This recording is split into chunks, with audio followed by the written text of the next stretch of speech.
Hello, everyone. Today we're featuring a very important number of speakers on our panel. Each speaker provides a space for silenced or forgotten narratives of personal memory, intercultural cooperation, colonial resistance, to be reclaimed and exclaimed as an important part of Canada's story. So why is this work important to VIBC? After all, we produce a Bhangra festival. So what do we have to do with these prolific writers and thinkers? Well, VIBC was actually founded as a means of using music and dance, the Punjabi folk arts really, to bridge communities that we thought were becoming increasingly insular and to sort of reclaim a presence in Vancouver, a city where the South Asian community had a significant history and a history of cultural participation. Truly, VIBC, the producer of a Bhangra festival, is actually a bit of a political organization, a well-disguised vehicle for social change. It's our hope that through our events we can provoke thought and engagement and encourage the entire community to come together and form a vision for our collective future. So now I'd like to introduce today's panel. Sitting to Naveen's left, we have Renee Saklikar, who writes The Canada Project. It's a lifelong poem chronicle, and work from the Canada Project appears in literary journals, newspapers, anthologies, including the Vancouver Review, Geist, Subterrane, and Arc Poetry magazine. The first completed series from the Canada Project, a book-length sequence of elegies, Children of Air Canada, is forthcoming from Nightwood Editions. So thank you for joining us, Renee. Thank you. Thank you for having me. Gurpreet Singh, on the far right, is a talk show host and newscaster with Radio India in Surrey, and also a freelancer for Vancouver-based publications like Georgia Straight, Vancouver Desi, and People's Voice. He occasionally writes for Indian-based publications like the Hindustan Times and Frontline magazine. He's been working with Radio India since 2001, and he's also authored books Terrorism, Punjab's Recurring Nightmare, Fighting Hatred with Love, Voices of Air India's Victims' Families, and Defenders of Secularism. His forthcoming book, Why Meva Singh Killed William Hopkinson, revisiting the murder of Canadian immigration inspector, is being released shortly. He's currently working on a book tentatively titled Canada's 9/11, sorry. Lessons from the Air India bombings. Dr. Kanwal Singh Neel is a career educator who's been a teacher with the Richmond School District and a teacher-educator in the Faculty of Education at Simon Fraser University. He's currently a project coordinator for Friends of Simon tutoring project at SFU, an outreach to immigrant and refugee children that provides university students as after-school tutors for literacy and numeracy, currently reaching several hundred children and youth. He was the coordinator for the 75th anniversary of the Komagata Maru incident, as well as an advisor for the website project komagatamarujourney.ca with the SFU Library. He's one of the founders of the Punjab Cultural Association and has been an integral part in hosting community events such as the Vaisakhi Gala and Indo-Canadian Business. And I'm just going to add to this that he was also on one of the very first Bhangra teams in BC. Now, today's panel is going to be curated and moderated by cultural researcher Naveen Gurn. Naveen Gurn actually is one person who I think I've got the closest relationship with here. He was a co-curator for the exhibit Bhangra.me. It was Vancouver's Bhangra story. It was an exhibition co-produced by the Museum of Vancouver and VIBC, telling the untold story of not just Bhangra, but a community over the past 40 years. This exhibition received an award for excellence from the Canadian Museum Association last year. Naveen was also the cultural researcher for SFU's Komagata Maru project and is currently curating several exhibitions on the Komagata Maru for the centennial commemoration in 2014. So thank you all for joining us, and I think it's going to be an exciting discussion. Over to you, Naveen.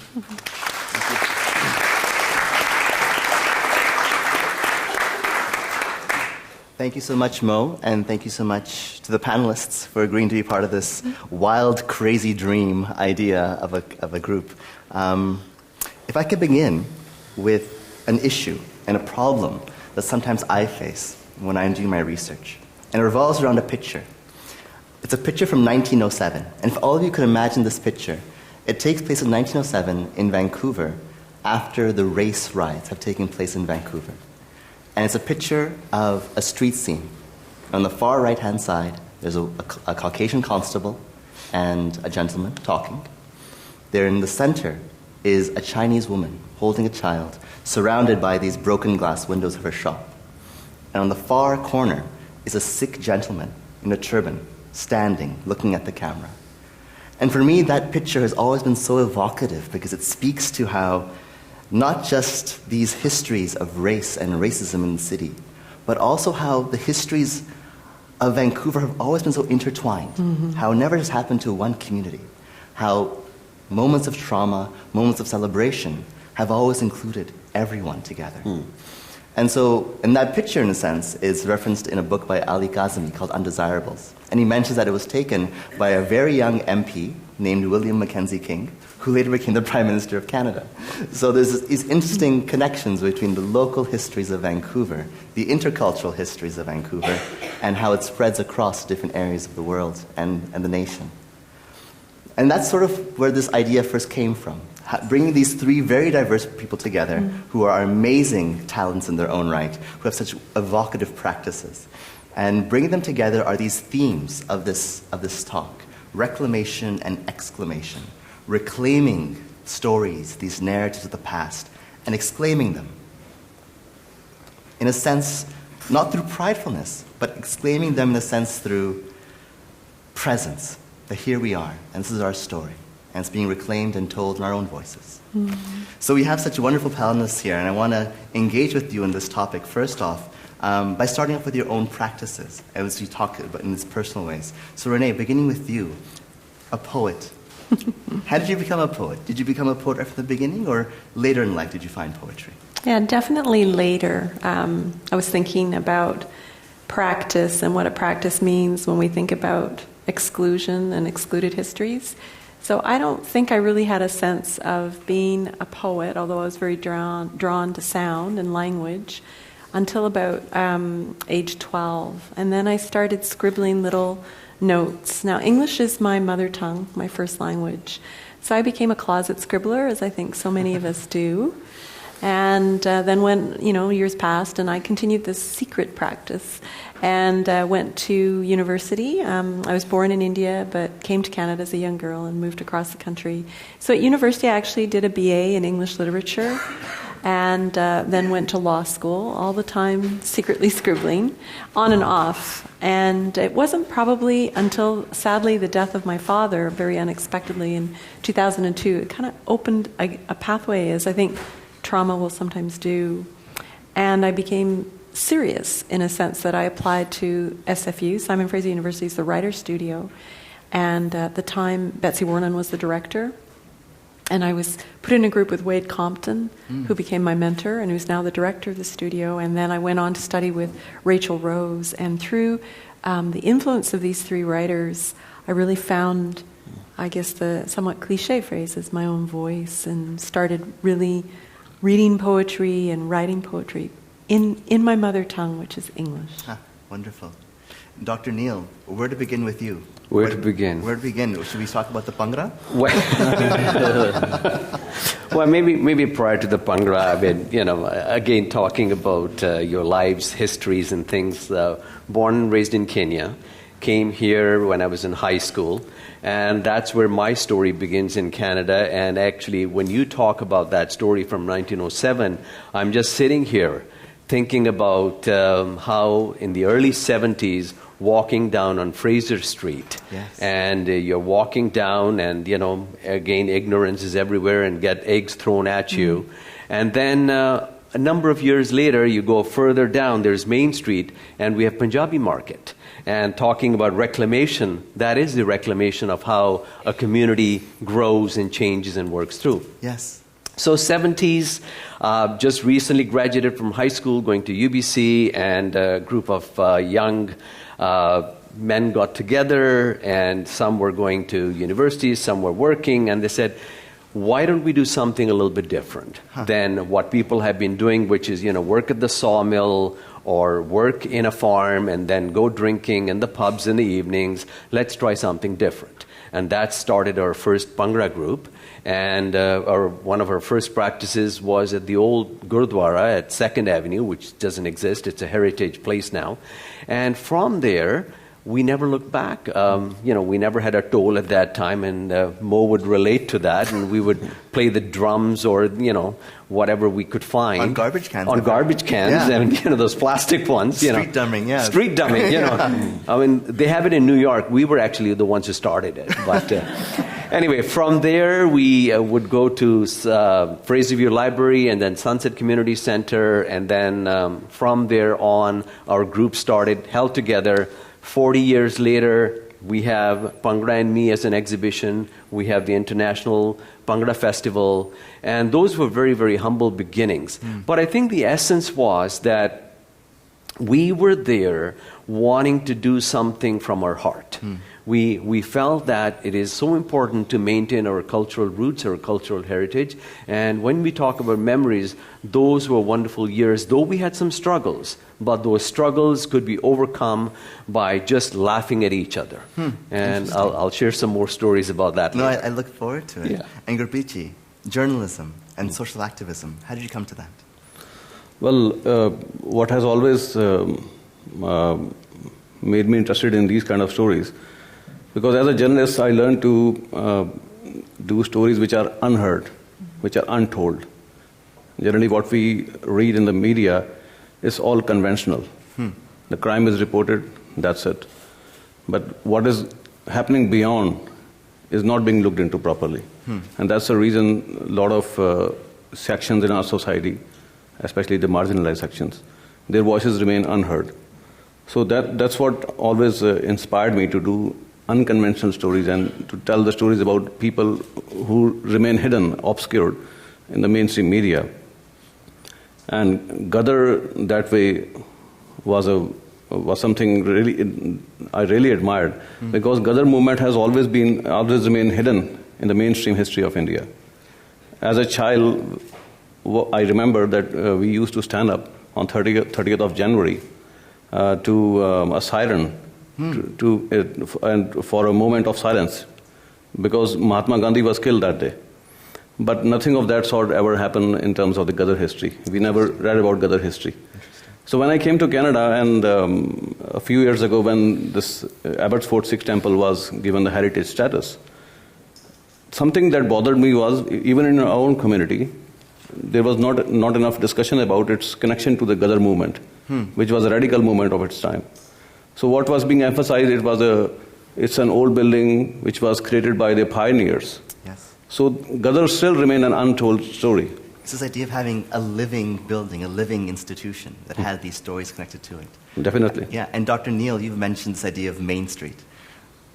I'm a bit of a historian and an archivist, so when I go through these histories and archives, I find people's names sometimes pop up, South Asian names pop up, right, almost 100 years ago, but it comes in terms of money. So this person bought this building, this person has this, paid this much taxes. So in Main Street, in Pajari Market, there were these buildings that were owned by these two Sikh gentlemen in 1907. So it goes back there, and that area is reclaimed in a sense. And the Gadhar movement really brings it out, because tell us about the Gadhar movement. Tell us what it means. And for those people who might not know, a bit of background on that. Sure. Gadhar Party was a militant organization that was formed in 1913. It's, right now it's the Gadhar Party centenary. We are celebrating it in our community. I'm really delighted that Indian Summer Festival gave a space to discuss the Gadhar movement. So Gadhar movement actually came into being in 1913. It was a group that was launched by the Indian immigrants settled on the Pacific coast of North America, that is British Columbia, Washington, and Oregon. So these people actually came here as British subjects, and they were expecting a lot of respect and equality because they believed in the equality of the British Empire. So when they came here, they were soon disillusioned with the rampant racism and discriminatory immigration policies. So that's how they thought that maybe we should do something. Why we are being mistreated? So they could clearly see that Japanese immigrants or the European immigrants aren't being treated badly the way they were. So they saw the context, because India was being occupied by the British government, and British consulates here in Canada and US, they were not, they were giving cold shoulder to their complaints about racism. So they thought maybe we should get rid of British from India. And that's how the Gadhar Party was launched. The initial name of the party was Hindi Pacific Association. That was the official name. It came to be known as Gadhar Party only after the launching of the newspaper named after Gadhar on 1st of November in 1913. Wow. Gadhar is a name which was being used by the British to refer to a mutiny. Mutiny. Yeah. The first mutiny was launched in India in 1857, and that was effectively suppressed by the British government. So now, when they launched a newspaper on 1st of November with the name Gadhar, that itself is an act of resistance and very radical act of its time. Because the Indian leadership, the popular leadership, was by and large either pro-British or they were too soft. They were not even seeking a full independence. They were like seeking a dominion status for India. But these people were very clear in their thoughts. They thought that we should just rid India from the British rule. That's it. And only then our lives will, we'll have a much more respectable life in foreign land. And they were fighting against racism as well as British occupation back home. This is a very interesting point because Dr. Neel Kanwal brings up the idea of, in the 70s, facing racism, facing eggs being thrown at you. Tell us about the context for South Asians of that time period, around 1913, around 1907. Did they have the right to vote? Where did they live? What was the life like for them? Well, in Canada, you can say whatever was happening in Canada, that actually laid the foundation of the Gadhar movement. Because in 1907, the Indians were disfranchised. And around that time, there was a conspiracy to relocate Indians in British Honduras. Yes, that's right. And they were not allowed to bring in their families.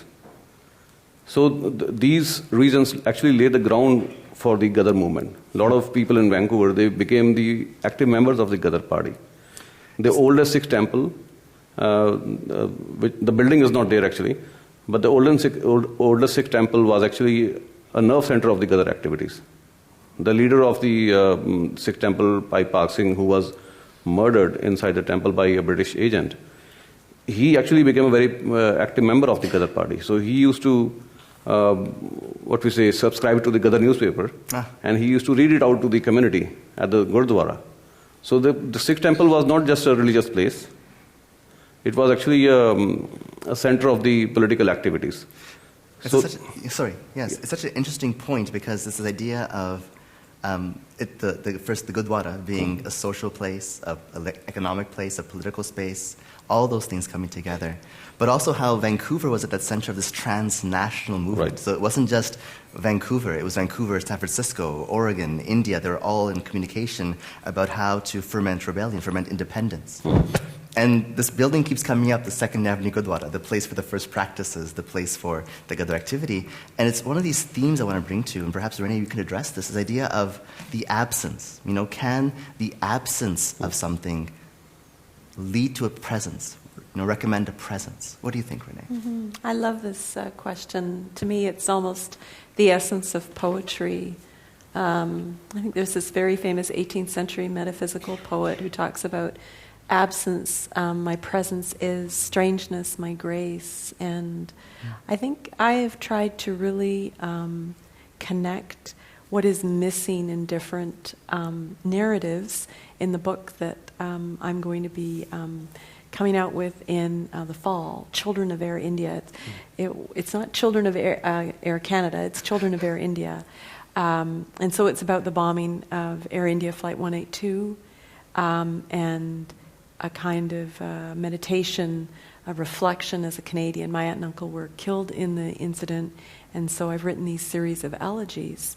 And in a way, I think this question of absence and presence, when we think of what my honored panelists have been talking about, is very present with Air India, because I think on the one hand it's very over-reported almost in a way.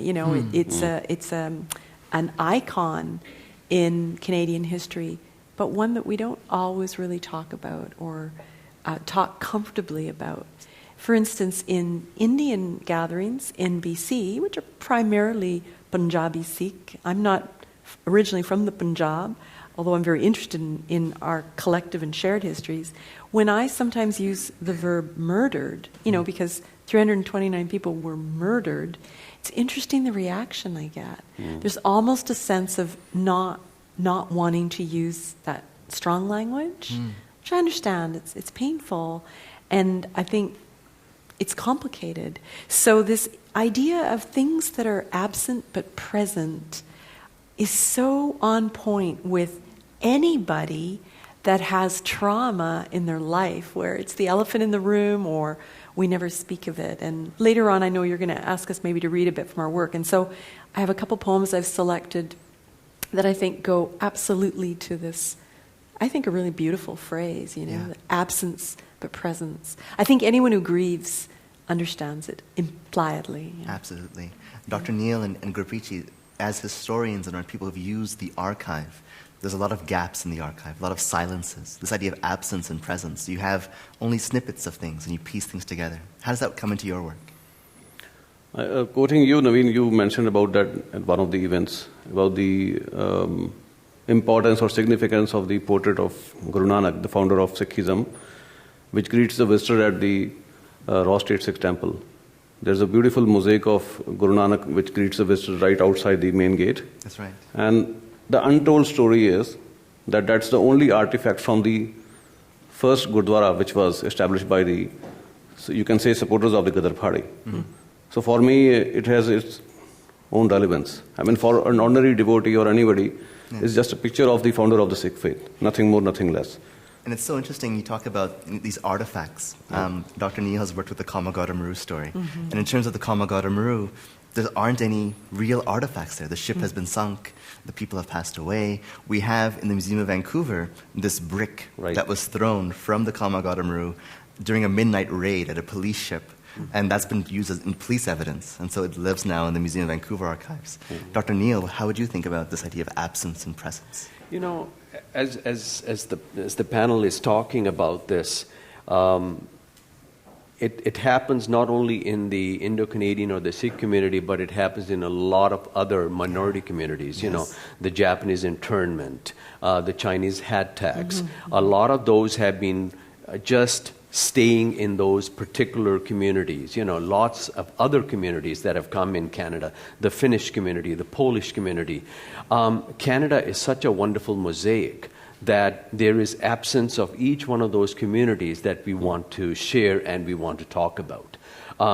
Lately, we've been a little bit more open about the First Nations communities and finding out about their absence, about the whole notion about the residential school. Mm-hmm. That's another painful saga that community has gone through that reflects on who we are as Canadians. Mm-hmm. And to me, for us to grow as Canadians, we need to look at the absence of not just one community, but all the communities that brings us and makes us as quote-unquote Canadian communities. Now, the other piece is that also what has happened in the past many years is our children have now become part of the mainstream community. I mean, look at the example of the Bhangra. Bhangra has now become such mainstream that you go to just about any high school graduation, they'll have a Bhangra music playing, right? This has become part of that culture. It becomes part of that culture nuance, and that's what happens. Yeah. Then you look at some of the events where you will see people from different backgrounds, from different beliefs, are now partaking in a cultural event, a sporting event. The Vancouver Canucks. Yes, right. That's right. One of their big posters now has a fellow doing Bhangra and wearing the Canucks jersey. And Scott Road and 72nd Street becomes live once the Canucks make the playoffs, and you have all these people bring their doles and the drums out, and they celebrate. Yeah. And the grandparents have never heard about hockey, but they'll be having the Canucks flags out there. And they're watching Punjabi. Watching the Punjabi channel do that. I mean, I was in Haida Gwaii, and in Haida Gwaii, I was in Masset Town, and I'm looking at the flags. This is when the Canucks were in the playoffs, right? There were more Canucks flags than the flags of the Haida Nation. And I'm going, okay, so there is something tells you how the culture has moved. That was an absence, and this brings them together. So there are certain defining pieces in our society that brings us together. And I think those are the pieces that we need to look and hold on to and move forward with them. Those are the binding forces that we need to look at. It's an interesting point because it leads into the next question, which is, if there are these absences, how do you fill them in? And not just as historians or archivists, but as a poet, Renee. How do you fill that in? Where do you find those Well, voices? as much as I am in awe of Kamal, I won't say Dr. Neel, and as much as I celebrate and love the enthusiasm and compassion with which you extend outward, as a poet, I am more skeptical of too easy a veering, and I don't want to caricature what you're saying in any way. I'm just sort of hopefully just acting as a ballast. As a poet, I want to problematize. It's so irritating sometimes. Why can't you just tell it straight, you know? And so I think there's that famous, almost cliche saying from Emily Dickinson, the famous American poet, to tell things slant. And I think the way sometimes to get at these complicated truths that involve all of us is not to fracture us, but to not get too easy with what brings us together. I mean, the Bhangra story is fantastic. There's just no question about it. Also, I want us to be able to celebrate Bhangra and our food and our culture and have really tough discussions about land claims, about gender. I know you're on the same page, my dear friends. I know you are, and I'm very honored by that, right? And we've had very interesting conversations. But I think what tends to happen is, in our rush sometimes to embrace, we want to bypass the difficult, and they are difficult conversations, and they get very difficult. Absolutely. And then how do we do that? Yeah.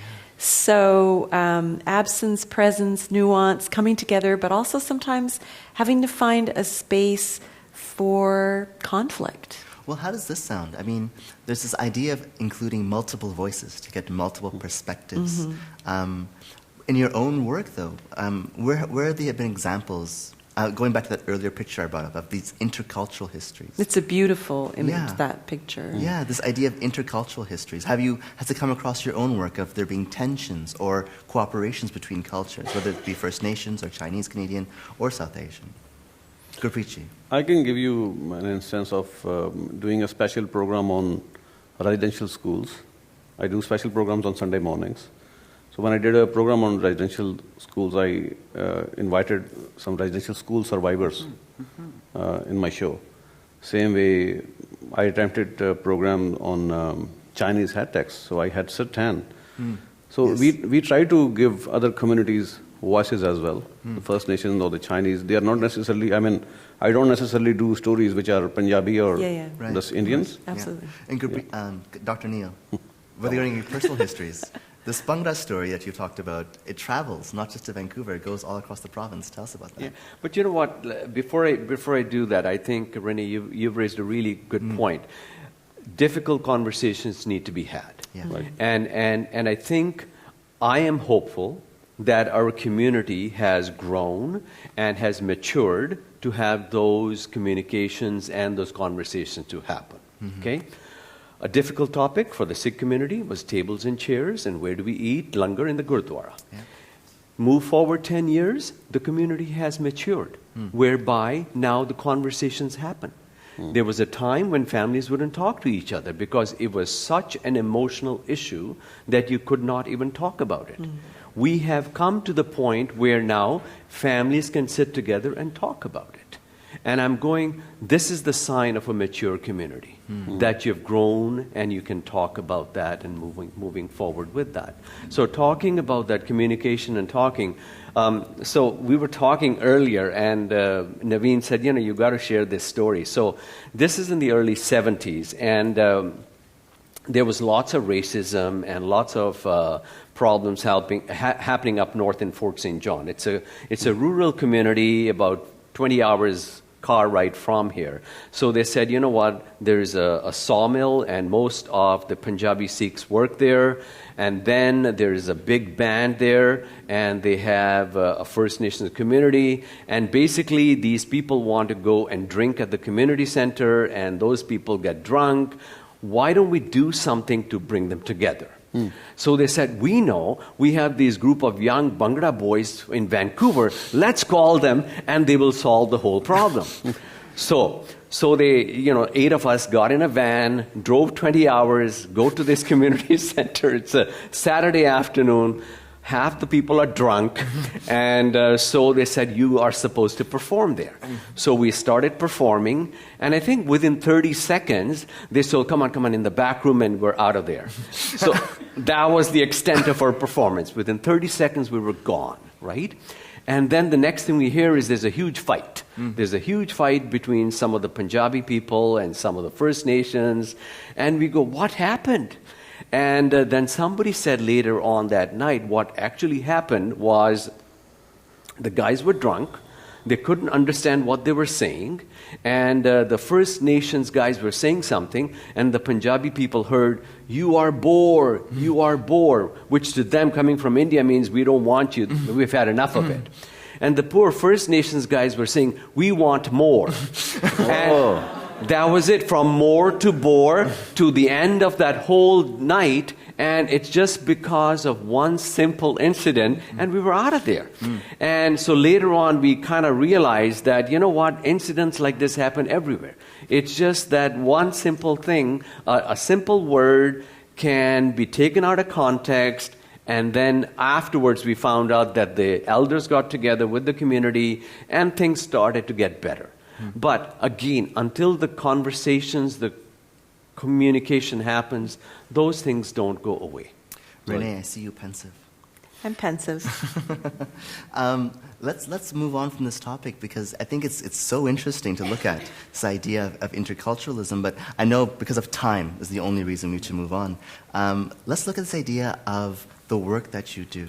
And Renee, you have some poems. I do. Thank you. Yes. And thank you very much to my panelists for being so alive in the moment. I'm thinking about these questions you've asked. So as someone who lost family members in Air India, over the years, one of the things that's become obvious to me in different ways is that the way I approach children of Air India, these elegies I'm writing, is to reclaim and in a way exclaim and make peace with the fact that my aunt and uncle and 329 Canadians were murdered by fellow Canadians.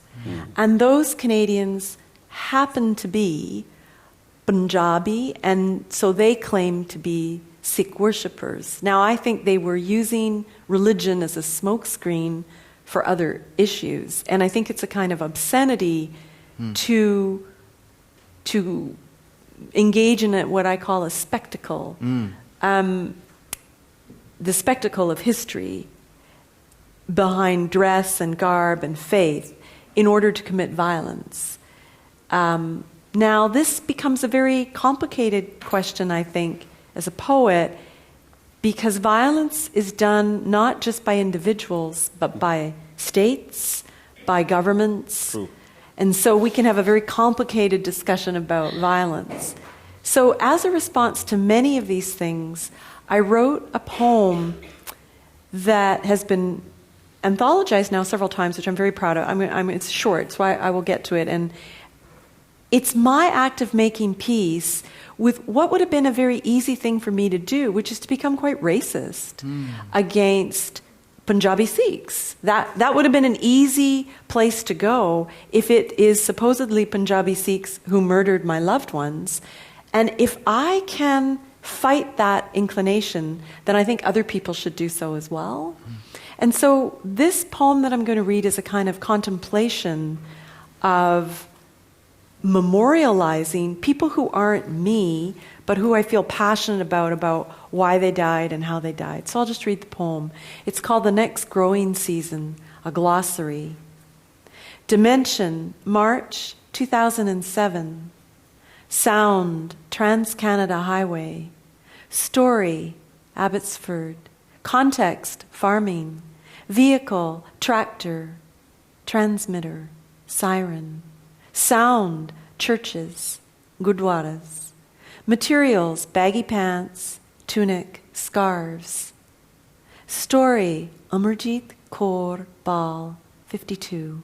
Exhibit, killed. Valley, corn, cabbage heads, water. Story, Sarbjit Kaur Sidhu, 31. Exhibit killed, transaction farm worker, choice organic. Materials local, field, agrochemical, story Abbotsford, story Sukhwinder Kaur Punya, 46. Exhibit killed, sound Trans-Canada Highway, material seatbelts. Unauthorized interjection, March 1914. Echo. We want no interference with our laboring classes, the Vancouver Sun. Material, farmer. Dimension, March 2010, sound, ceremony. Sadness, cherry blossoms. Valley, Amarjit, Sarbjit, Sukhwinder. Broadcast, the correct pronunciation, Abbotsford, not Abbotsford. Field, mother, daughter, aunt. Sound, grandfather, daughter, cousin. Object, 3 photographs, 1 memorial. Subject, their story, their story, their story. Time and its dimensions. Oh, beautiful.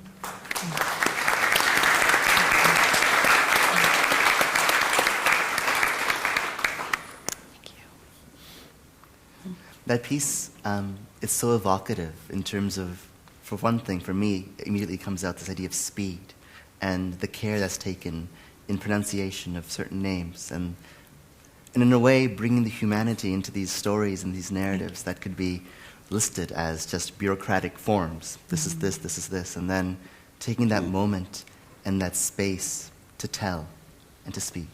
Thank you. I try and say those 3 women's names who perished. They were, of course, farm workers who were killed. I try and say those names with love, you know?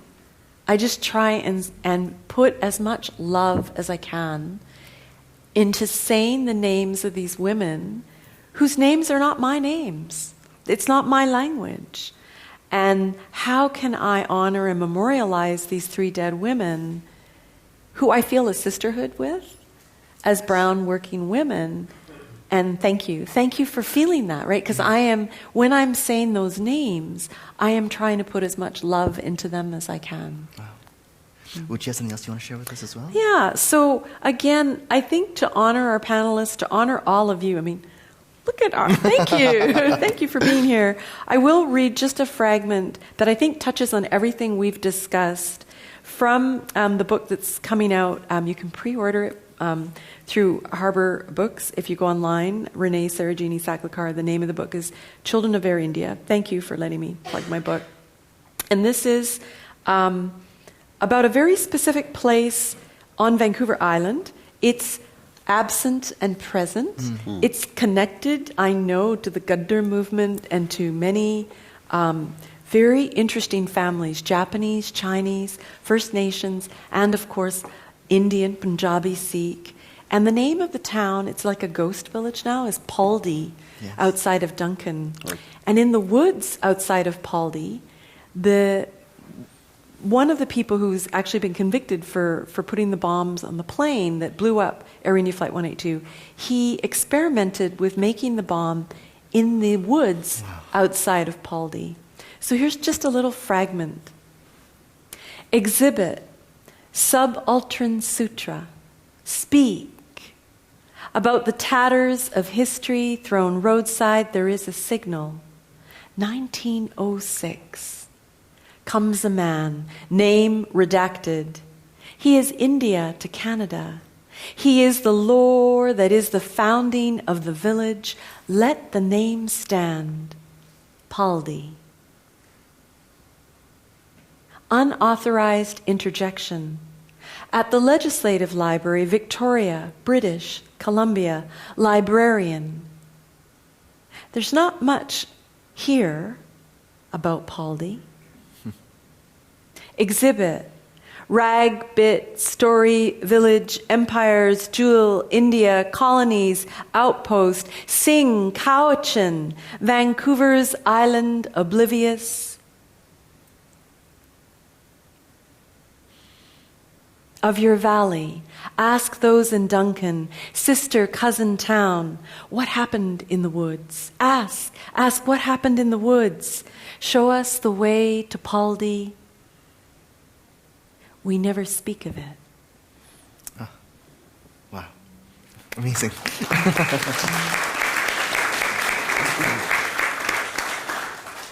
For those of you who haven't gone to Paldi, Renee has mentioned eloquently that it is almost like a ghost town. You sort of drive down this dirt road and you see in the far distance a Nishan Sahib, and you sort of drive towards it, and there's this temple in the middle of nowhere, really.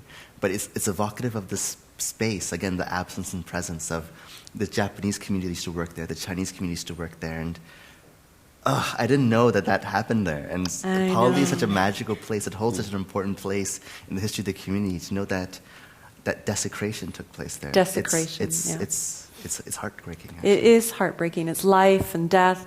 It's all these things put together.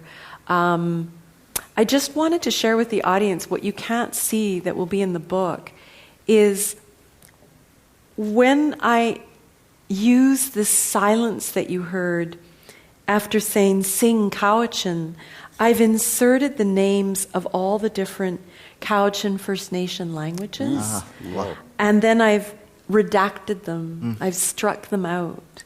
So, of course, I can't speak those languages, and to even attempt it would be a kind of, I think it would be kind of disrespectful. So, by way of trying to honor the First Nations languages of the First Peoples, I've inserted them, and then when I perform the poem for you, it's just silence. Amazing. Renee, do you have... I want to keep listening. Do you have another piece for us as well, too, that you'd like to share? Oh, well, thank you. Thank you. I will read just one exhibit of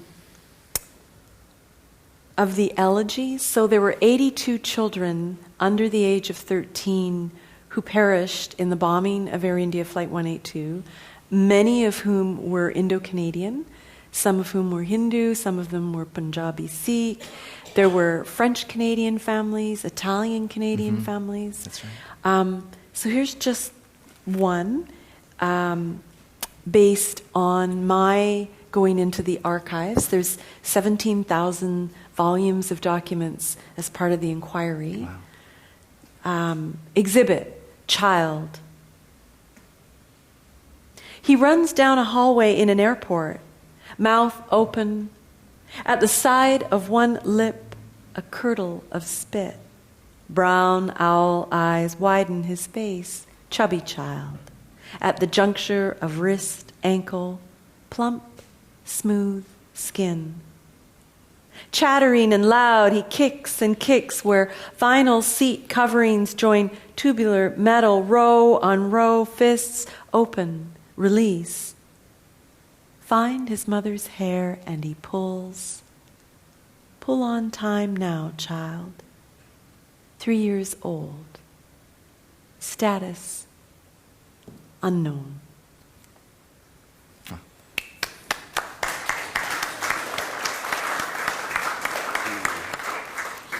These are interesting stories or themes, of erasure, redaction, silences. And Gurpreet, in your text as well, too, with your recent book, the Why Meva Singh Killed Hopkinson, those also stories come out through the archive. Did you want to share something with us? Yeah, sure. But before that, I would like to briefly mention that there is some kind of silence within the South Asian media world on Air India. Because it's still a very sensitive subject. And not enough is being done within the South Asian media circles about Air India. So that's another story. Yeah. And whenever I brought up the Air India issue on radio, I was receiving threatening calls and all that stuff. And even recently, when there was an Air India memorial at the Stanley Park, I mean, the presence of the South Asians was very negligible. Around 25 or 30 people showed up.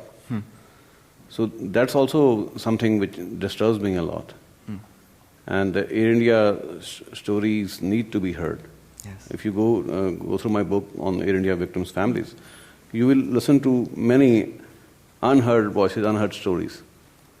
And people like Renee, who lost her aunt and uncle, you can ask her, her cousin actually suffered during the 2002 anti-Muslim pogrom in India because he was running a computer shop which was completely burnt. Wow. So how do these families continue to endure this kind of violence? That's another story. Absolutely. And when I was doing this research on Meva Singh at UBC, I found something very interesting, a news item, which shows how after... Let me tell you briefly who was William Hopkinson. William Hopkinson was an immigration inspector. He was highly controversial. He was working both for the British Empire, Canadian authorities, and also for the US authorities. Huh. So he was keeping an eye on what is going on within the South Asian community, both in US and in Canada. And he had created a group which was known as Immigration Faction. Immigration Faction. So among them was one Bela Singh, who was on his payrolls. So what happened immediately after Komagata Maru, there was a lot of tension in the South Asian community. There were community fights. So there was a gathering at the Vancouver Sikh temple, and Bela Singh, the agent of William Hopkinson, he walks in the temple with a gun, and he shoots by Park Singh, a very towering leader, and Badan Singh. So both of them died. And Meva Singh decided to avenge their murders. So that's how he killed William Hopkinson. And he was hanged in 1915. So during that time when Hopkinson was murdered, the police was spying on the South Asian immigrants. And the community felt that we are under microscope. So I came across this news item which says that a Hindu guy who was eating orange and was peeling skin and throwing it on the road.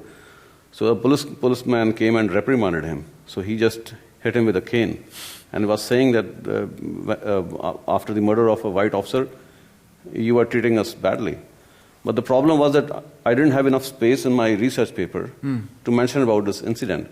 So I've just mentioned it over here in the prologue, and I can read it out for you, the portion that deals with it. It's during my research I was able to lay hands on old news clippings, both at the University Library and Vancouver City Archives. Besides, I was able to find some relevant confidential documents and official correspondence that helps in understanding the racist past. However, my paper has its own limitations. I was supposed to write only 3,000 words and could not tell everything. Initially, I wrote over 6,000 words, but had to cut down the paper for obvious reasons. The paper therefore lost some juicy information. And for instance, a Hindu was charged for attacking a policeman following Hopkinson's murder. According to a newspaper story, he was reprimanded by a cop for throwing an orange peel on a road. Infuriated at the cop, he shouted that all Hindus were being mistreated for the murder of an immigration officer. So this clipping is very much there among the appendices I've used in the book. So anyone can just come and read it. And that's the fun thing about going to the archives. You find these hidden gems sometimes too. No, definitely. I can understand what Renee was trying to bring up. Yeah. That, as you were saying, the absence is sometimes is present. You know, it's interesting. Hopkinson is killed at the courthouse. Right. And that courthouse building is now the Vancouver Art Gallery. Right. And it's said that his ghost is supposed to haunt the art gallery building. So there's this interesting connection now between the Komagata Maru, between these Gadhar movements and the present-day art gallery building. All of you have brought this idea of memory, memorialization, and remembrance. And Dr. Neel has worked in that field extensively, doing a great remembrance of the 75th anniversary of the Komagata Maru. He's written the definitive timeline of 100 years of Sikhs in Canada. And I don't know what story I should ask you because you're such a great storyteller. But I want to hear more Bhangra, but should I ask about anything else? Well, each one has so many stories, right? And all research is basically about people, places, and perspectives. And Vancouver is the place, and there are so many places in Vancouver, in British Columbia and Canada, that give us that ground, that give us that land where we can talk about those stories. Yes. And the people, and we have touched very briefly on the different different, I guess, ethnicities, people from different backgrounds. But one thing that was lacking in the Sikh community for the early years was the presence of women and the role women played. Right. And over the years, that has changed, and it is still changing and evolving. But I still think we still have a long ways to go, even though the belief is that women are equal. But again, as we all know, that still needs to be worked upon. The other thing is about perspectives, and you talk about perspectives. And again, as Gurpreet ji and Renee have talked about, how you look at an event and how different people have different perspectives about the same event. And Renee talks about in her poetry is with that slight slant, but there is that intellectual piece, but also that emotional piece that you look at that perspective to go deeper into what was the thinking, what was the cause for that, Yes. I remember recently there was a violent act and the Boston Marathon, at the marathon, right? And I know Justin Trudeau said, let's go to the root cause. And everyone went, how dare you just talk about that? And it's that thinking is what is behind these people's thinking that makes them do that, and how we as a community what are we going to do about that? So as an educator, throughout my career, throughout my life, is when things happen, I usually look at myself and say, as an educator, what could I have done differently? In the early 1993, the Vancouver riots happened. Yes. Again, they happened recently in 2011. And I, as an educator, am going, there are these young youth from normal Canadian families who were destroying parts of Vancouver. What did we as a community do wrong? And I look not at the community as myself and saying, what could I as an educator have done differently so this doesn't happen? Okay? So those are some of the thinkings that we need to think about. Recently I was in, 2010, I was in Dharamsala, all right? And His Holiness the Dalai Lama was coming. And what was happening was the security was there, and then the local people, they divide that whole area in about 50-meter segments. And they drew a line of chalk on the road, and everyone stood behind that line. Right. And I'm going, there is that self-discipline. Is that this is where I need to stand, and I need to honor His Holiness by just being here. And to me, that was a profound way of looking at what happened. Anyway, let's return to Vancouver. 75th anniversary, 1989. We had the commemoration. We had a plaque dedicated to that particular event. What was really touching for me was standing overlooking Burrard Inlet and thinking 75 years ago, 6 a.m. that morning, when the ship was escorted out by the Canadian Army, there were thousands of Canadians watching this act or this Canadian incident fold in front of their eyes and saying, good riddance of these brown people. And then I looked forward and I said, 75 years later, we have now an official apology. We are starting to say sorry and move forward. Is that, again, maturity of a community is, yes, that incident did happen. We can't take it away. But what do we do with it? How do we always remember, commemorate, and make it as part of our lives and say, those things did happen, but what do we do as a community that they don't repeat? Okay? That's the essence of what us as human beings need to do. It's an amazing topic and ideas that all of you are bringing out, because it speaks to issues that I myself deal with too. And I'll frame it in the form of a question in order to hit your experiences on it. But the ideas you brought up, this idea of spectacle, the idea of racism, gender, all these issues are issues that we haven't had a chance to talk about just because of time. They'll go in a footnote somewhere maybe. But in a sense, there are these issues that still remain there. And I want to talk about this issue because the years are important, these special commemoration years. 2013, 100 years of the Gadhar movement. Next year will be the 100 years of Kamagad Amru. The year after that will be 30 years since Air India. It all sort of lines up in a way to remember these iconic moments in history. And how can we remember them differently? You speak as an educator. How can we remember them differently so that there is a genuine change, that there are this inclusion of other voices, that there is this diversity of perspectives, but at the same time, an engagement. Am I just being asking too much? Or could something like that be done in this process of memory and memorialization that perhaps goes beyond, I've done plaques, you've done plaques, we've done websites. Is there something more in terms of memory that can be done with these things? Renee, perhaps we can begin with you. I'd like to think about that. I find it very instructive listening to Dr. Neel, to, of course, Gurpreet. We've had lots of conversations. But this belief and faith that we can make things better, as much as I have doubt and skepticism about it, I really honor it. Because I have to ask myself, do I want to live in a world where we don't have this kind of enthusiasm? No thanks. I honor you. I really admire. I think what isn't said is what is suffered, what people go through, and still to believe in the goodness of people. I know in my heart I do want to be that person. So I would like to hear from the audience. I don't have a ready answer about how can we move to action. I think it's really problematic. I'm a very flawed person. I have big ideas that I don't always follow up on.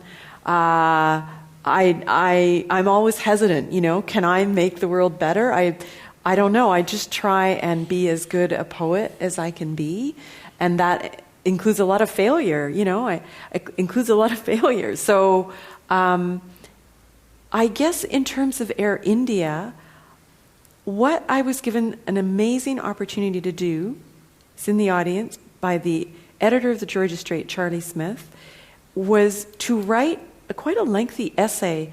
And I don't know, I think we brought some copies that I've made quite a few copies if people are interested. But I wrote an essay, thanks to Charlie Smith and the Georgia Straight, where I speculated that a way to combat a violent or even totalitarian future was to inculcate a sense of curiosity about other people. And it seems to me you've really been talking about that. I mean, you've lived that, and you live it. I mean, you had people from the Indian residential schools on your show on Radio India, right? So how can we get out of our own enclave, our own sense of what is wrong, as I tried to show in the next growing season?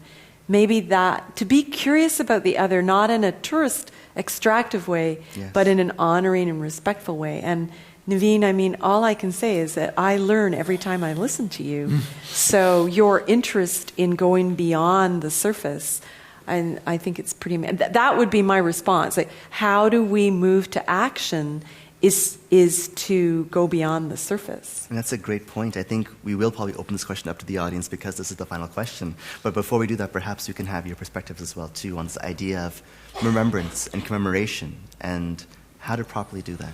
Well, I don't fully believe in these tokenistic apologies and gestures, to be very honest. Yeah. Because what is important is that we should not repeat the history. But look around yourself, what is happening. I mean, just put this murder in a broader context of history of racism and immigration. This wouldn't have happened. Even the Vancouver Sun headline was screaming that Hopkinson was the 5th victim of the Khama Katamuru episode. So we should smell the coffee. Why this murder happened? You have to put this incident in the broader perspective or broader context of racism and discrimination. And I agree with Mr. Neel. You have to look into why Air India happened. Yeah. I mean, look at the way Indian establishment was going after the innocent Sikhs across India. The Sikhs were murdered. They were murdered because 2 Sikh gunmen assassinated Indira Gandhi. And the entire community was punished for that. And after doing this, how can you expect the society to just sit silently and watch it? What is happening today?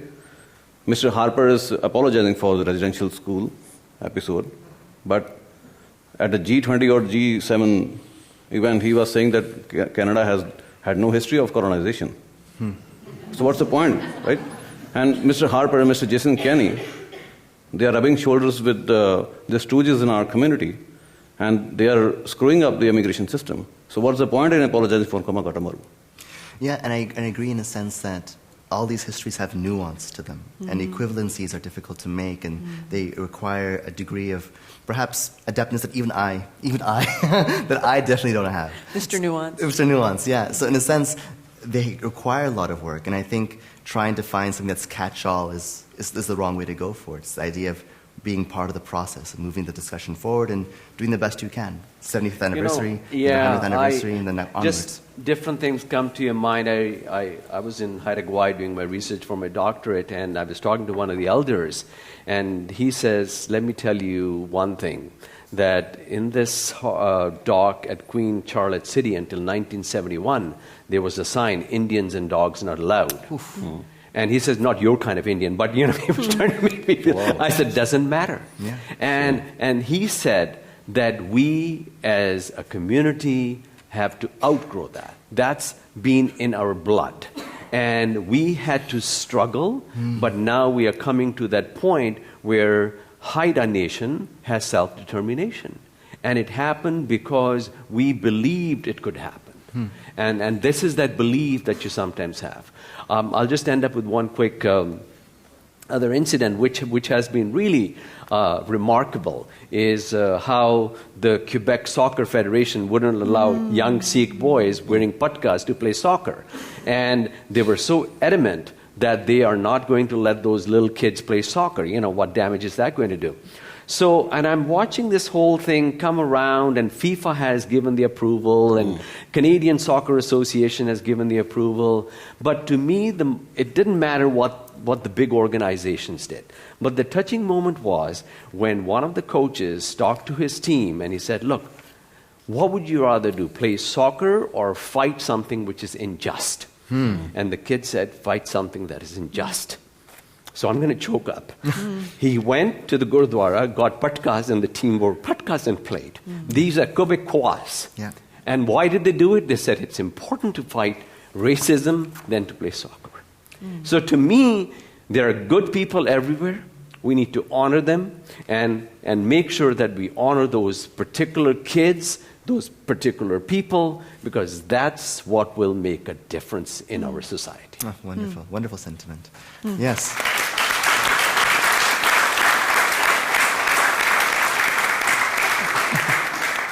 I think we all started choking up. Yeah. I'm sorry. No, don't sometimes apologize. those things happen, and you go, you know what?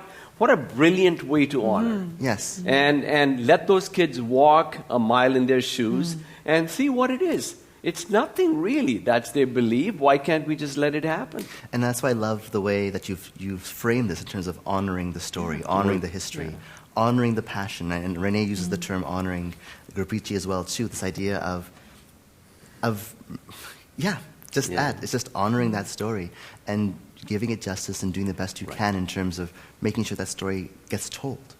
I want to open up the questions to the audience now. I know we have several hands itching to ask us questions. And as Suresh walks over and passes the microphone around, thank you once again for doing this amazing job.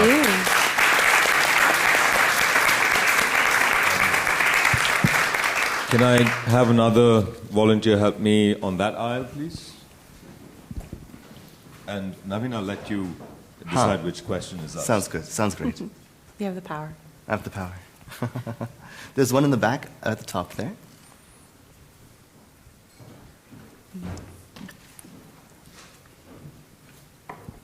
Dr. G. Habari. Habari gani? So I want to talk about migration since you're from Kenya. You came in the 70s and you talked about the racism, and I want you to elaborate more about what was like for the South Asian migration from East Africa and other places in the 70s in the Lower Mainland. In that time, we just marked 40 years of migration of South Asians from East Africa and the refugees that came from Uganda and from Kenya and from Tanzania and so on. So I'd like to hear what you have to say about that. Sure, thank you. I'm sorry, the lights are so bright I can't see you, but you're in the dark, but that's okay. Yes. So I was very fortunate that my family came. My father was a teacher, and he came to Vancouver, and Dad got a job, and he started teaching, and that was in 1969. And of course, we landed. We didn't have family here. And our home was the temple at the 2nd Avenue. So we stayed there for 2 weeks. Wow. And the community was so wonderful having us, but at the same token, migrating at that particular time, one of the first questions Dad was asked on a Sunday is, when are you going to take your turban off? Because that's what happened in Vancouver. Because that's the way that society worked. And then, like I said earlier, there are always good people. And then I remember Gadhar Singh, he met my dad. He says, you know what? You will come through struggles, but how you fight those struggles will be something that will be your legacy for the community. And, you know, his words, that was his legacy. And so Gadhar Singh took us around, and he showed us around, and he says there will be struggles. So going up in high school, I grew up in Richmond. There were times when there were just a handful of Indo-Canadian, or as we were called, East Indian, or as they wouldn't know, we would be called Punjab at that time, right? And I remember saying, you know, well, I'm not a province, you know, would you call somebody British Columbia? You know, how naive of me, you know, and saying, okay, you know what, Punjab is a province, you're calling me a province, that's okay. So that was the time when they didn't know those things, right? And then in the early 70s, 73, I think the coup happened and Idi Amin took over, and then we had this huge influx, and now these weren't Sikhs, but these were Ismaili community came. And of course, by and large, when you are quote-unquote brown, the mainstream community can't tell whether you're Ismaili, whether you're Hindu, whether you're Sikh, or whether you're from Fiji. They put you all together. This is a new group of East Indians that have arrived here. And the piece that happened with the Ismaili community were they were so well organized with the Aga Khan and with the Aga Khan's connection with Trudeau that many of them, though they came with just a shirt on their back, were able to adjust and integrate into society much, much sooner or better than some of the other communities did. In the early 70s, the forestry industry was booming. I remember there used to be students who would come to class and they would tell the teacher, we can make more money in the sawmill in the 2 months than you teachers do through the full year. So the forestry, yeah, exactly. So forestry was booming. Fishing was booming. And we would have many of the Japanese, Chinese, and the Indian ladies who would work at the cannery. The canneries in Steveston would be booming at that time. So as the fisheries went down, as the forestry went down, as the mining went down, the whole influx of the community changes. And then in the late 70s, then this is coming from Africa. So I had a dual issue because I wasn't accepted by the main community, the community at large, and I wasn't accepted by the Sikh community because I am something totally different. So that was another issue to face with. But you know what? In hindsight, I looked at the group that I worked with, the Bhangra group that started. You know, I wish Paul Binning was here. And Paul has told this story many times that, you know, all those guys drank and I didn't drink alcohol. And to their credit, what they did was they said, you know what, you don't drink, it's okay, we drink, and as long as we have that mutual respect, that's all that mattered. And so I think that's how we stayed friends for 40 years and beyond, is if you can have the mutual respect for somebody, things can work better. I don't know if I really answered your question, but that was like the scene at that time. Wonderful. Oh, there's several. Dr. Garg? Yes. Well, first of all, thank you very much. And Renee, it's so nice to hear the passion and the voice you have. I mean, it just overwhelming. But I would like a panel to reflect a little bit more and look at future. I know we have talked a lot about past, and we have talked about some of the inherent issues in human race, not just in Canada. So I would like you to share with us the future, to me, which is so bright, so good in Canada. All of us have stories like what you have shared. Come with nothing and at least make a good living. And I would like some reflection on going forward for our young people, for us, what can we do to make Canada not only stronger, but a beacon to the world where diversity flourishes? It's a positivist statement. Gurpreet, what do you think? I would only say that we should make our kids good human beings. That's more important. I too, I guess we're going to defer to the educator. I'm just so aware of my own frailties, my own prejudices, that as much as I have a critique of systemic things, it's very interesting, you know, as you get older, I do tend to think it's almost what you can do with young people on a one-to-one basis to be human, to what does it mean to love and to live with love? And it just sounds so airy-fairy and woo-woo and whatever. But I really wonder, like, the young people I see that seem really enthusiastic about the environment, about fighting for the environment, who care passionately about pipelines or not pipelines, get engaged, and they have parents who read and who love them, who want good for them in every community. What else? You know, I end up with just 4 words: be good, do good. And my daughter Sareka's in the audience, and Sareka's words to me are make good choices. And you know what? She always tells that to me, or whenever she goes, and I'm going, you know, back to you whenever you go out late at night, you know, make good choices. So that's the essence. I think we are so fortunate that we are an educated society, and if we can think and reflect on those good choices, be it, as you said, the environment, be it dealing with the First Nations communities, be it dealing with others, our neighbors or whatever, that's the essence of what we can do. And that, as a Canadian, is I always just admire, and I'm in awe. Every time we have an election, and one party wins, the other party loses, or whatever. Adrian Dix is here, and he's smirking away right now. And I said, and as Canadians, the very next day, we are at Tim Hortons having our coffee together.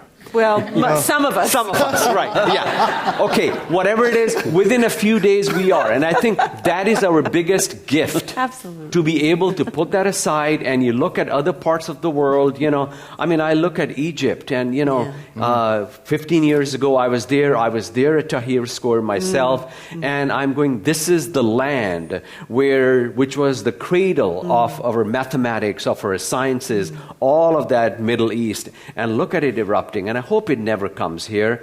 And I'm going, this is our gift here, that we have a society which is just and which believes in that compassion with each other. And that's what we need, to just have that passion and compassion. Well, I think, I like to take my statement back about being a positivist statement, but I think there always needs work to be done.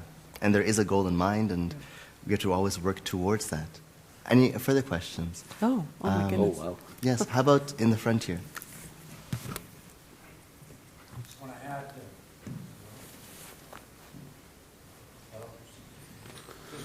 what Kanwal said, talking about change that is taking place. We talked about the Komagata group, we talked about 1907, 1914. A lot of you folks may not know, but the regiment that escorted that vessel out, the commanding officer of that regiment is a Sikh. That's right. Dr. Sajjan. Yeah. Harjit Sajjan, yes. Yeah. Great. Well, in the center there, and then Nikki after that.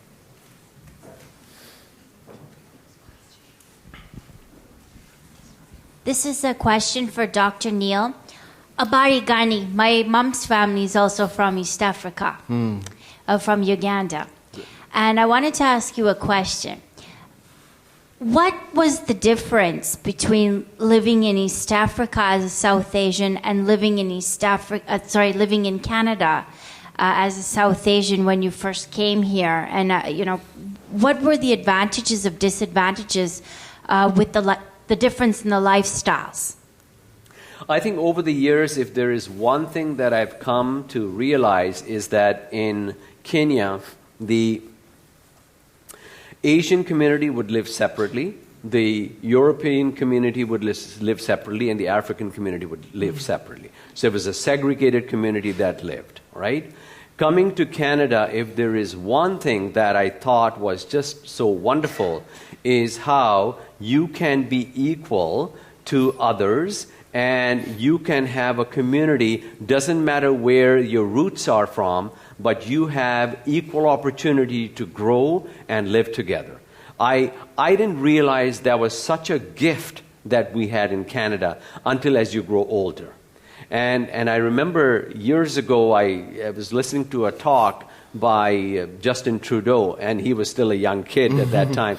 And he said he thinks the biggest legacy of his dad was the Charter of Rights. And I'm going, what a wonderful place to be, where it's the charter that dictates that who we are as a community, as everyone is equal. Doesn't matter where you have come from, but once you're Canadian and you go on to that notion of the sixth game of the playoffs with the Canucks, and here you are 72nd and Scott Road, and everyone comes together and does Bhangra, and at the same time celebrate the Canucks. And I'm going, what a wonderful community and a country to be in. And you can't get that at other places, and that's a gift. I know when my family left Uganda, the majority settled in England. And my dad is from India, but he lived in Uganda for a few years, and he was there during the expulsion. Yes. And my mom was living in London, and he said, I want to come to Canada because I like how the discrimination is much less compared to England. I don't want to be a second-class citizen. And of course, I'm very attracted to the freedom, and I like how the cultures mix together. So let's come to Canada. And he doesn't look back with that thought. Right. And my mom just loves Canada because it's an extension to the UK. And I really, really honor your answer. Great. Thank you. Could you just pass the mic back to Nikki? Hi, thank you all for the wonderful discussion so far. I really enjoyed it. I have a question. Renee, you were talking about difficult discussions, and I guess my question is kind of targeted at that, and that it's for everybody. How do we do a better job in the South Asian community about talking about the female experience? And whether it was coming abroad or the current experience, how do we give voice to that? I feel like there's a big absence of that right now. So I would agree. That's a question that I have for everybody. Yeah, well, I would like to say, as a poet, honoring and seeking out female voices, not to the exclusion of wonderful male writers or poets, but just finding those voices. For instance, in my research for my book on Paldi, I've been heavily influenced, and I source these in the back of my book, by self-published works by women pioneers of Paldi, and with some very interesting stories. There's a woman named Joan Cameron Mayo who married one of the founders of the village of Paldi, who herself was Scottish, Canadian, and she went through a lot of struggle, as he did, and to marry an Indo-Canadian who was originally from the Punjab.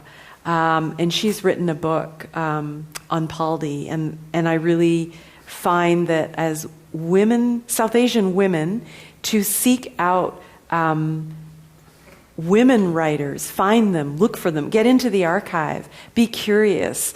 I think it's only women really wanting to celebrate other women writers.